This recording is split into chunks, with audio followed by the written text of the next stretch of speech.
நாமத்துக்கு ஸ்தோத்திரம். நீதிமொழிகள் 18:10 மிகவும் முக்கியமான வசனம். கர்த்தருடைய நாமம் பலத்த துருகம், நீதிமான் அதற்குள் ஓடி சுகமாயிருப்பான். கர்த்தருடைய நாமத்தை நீங்கள் என்ன செய்ய வேண்டும்? தியானித்து அதுக்குள்ளாக போக வேண்டும். யெகோவா, யெகோவா நிசி, யெகோவா ஷாலோ, யெகோவா ஷம்மா, யெகோவா ராஃபா. அப்படி நீங்கள் என்ன செய்ய வேண்டும்? கர்த்தருடைய நாமத்தை நீங்கள் கர்த்தருடைய நாமத்தை சொல்லி சொல்லி சிருஷ்டி கர்த்தா, சேனைகளின் கர்த்தர், பரிசுத்தர், பரிசுத்தர், பரிசுத்தர், அவர் அற்புதர், அவர் பரிசுத்தர், அவர் நல்லவர், அவர் மாறாதவர். இப்படியாக நீங்கள் கர்த்தருடைய நாமத்தை நீங்கள் அதிகமாய் நீங்கள் யோசித்து அதுக்குள்ளாக நீங்கள் அதுலதான் நீங்க போய் என்ன செய்யணும்? அதுக்குள்ள ஓடி சுகமாய் இருப்பான், ஓடி சுகமாய் இருப்பான். அவனுக்கு எந்த விதமான விபத்தும் இல்லை. அவன் சுகமாய் தங்கி, நாம் சுகமாய் தங்கி இருப்பதனுடைய ஒரே காரியம் கர்த்தருடைய நாமம். ஆயினாலே நான் கர்த்தருடைய நாமத்தை மேன்மை பாராட்டுகிறேன்.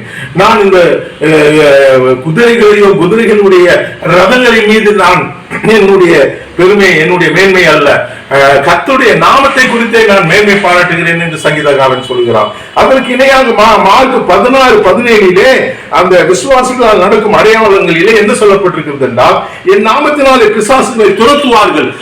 இந்த தேவனுடைய நாமத்திலும் நீங்கள் நாமத்தை சொல்லும் போது, நீங்க யெகோவாவின் நாமத்தை சொல்லும் போது, இயேசுவின் நாமத்தை சொல்லும் போது, பரிசுத்த ஆவியானவர், மகிமையின் ஆவியானவர், அந்த நல்ல ஆவி, அந்த கிறிஸ்துவின் ஆவியை நீங்கள் சொல்லும் போது, இம்மானுவேல் என்று சொல்லும் போது, அல்பா ஒமேகா என்று சொல்லும் போது, அந்த இயேசுவின் நாமத்தை சொல்லும் போது எல்லா பிசாசுகளும் ஓடும். எனக்கு அருமையான, அது பெரிய பிசாசா இருக்கட்டும், சிறிய பிசாசா இருக்கட்டும், எல்லா அசுத்தாவிகளும் ஓடும்.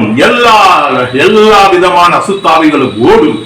அவருடைய நாமம், இயேசுவின் நாமத்தை சொல்லி அப்போஸ்தலர்கள் ஊழியத்தை கட்டினார்கள். எனக்கு அருமையானவர்களே, ஆகினால் இந்த 2 வசனத்தை நீங்கள் ஞாபகம் வைத்துக் கொள்ளுங்கள். நீதிமொழிகள் 18:10 கர்த்தருடைய நாமம் பலத்த துருகம், நீதிமானதற்குள் ஓடி சுகமாய் இருப்பான். ஆகினாலே இந்த உலகத்தில் இருக்கிற எல்லா விதமான அந்த விபத்துகளில் இருந்து, எல்லா விதமான எதிர்ப்புகளில் இருந்து நீங்கள் தப்பித்துக் கொள்ள இது ஒரு வழி.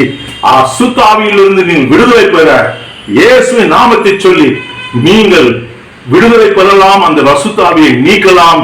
நீங்கள் அதுதான் முதல் அடையாளம். 5 அடையாளத்தில் முதல் அடையாளம், என் நாமத்தினாலே பிசாசுகளை விரட்டுவார்கள், துரத்துவார்கள். எவ்வளவு அருமையான வசனம் பாருங்கள். இந்த கர்த்தருடைய நாமத்தை நீங்கள் அனுதினம் சொல்லுங்கள், அதை தியானியுங்கள். கர்த்தர் உங்களை ஆசீர்வதிப்பார். God bless you.